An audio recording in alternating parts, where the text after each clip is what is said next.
Parang wala tayong lakad ah. Bumangon na kayo dyan, dalian nyo, malilate na tayo. Yes, today is the day. Pag di pa kayo bumangon dyan, di na tayo tutuloy ah. Ba't kanya itsura mo? Di ka ba natulog? Grabe, sa sobrang excited ko kamo, di na ako nakatulog kagabi. Hoy, princess, gumising ka na daw dyan. Wait lang, 5 minutes na lang. Wala na, iwan ka na daw, sabi ni mama. My friends, which do you love more, God Jesus or Satan? Who loves God Jesus? Come on, follow, like and share. If you love God Jesus, I hope you will be admitted to heaven. Amen.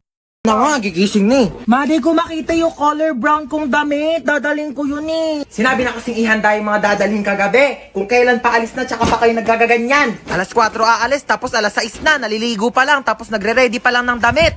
Oh, kasya pa ba to dyan sa loob? Di naman. Siksik nyo na, dali. Si Ba't mama nang eh. makaalis na tayo? Sikip-sikip na nga eh.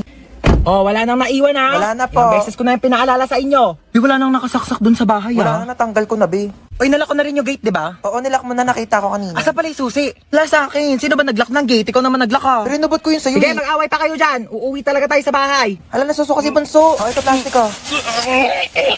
Hala mama, naiwan ko yung isang bag mo. Ayan na sinasabi ko eh. Kanina ko pa kasi tinatanong kung may naiwan pa. Ano bang laman ng bag na yon? Yung wallet mo po. O, anong papanggastos natin doon?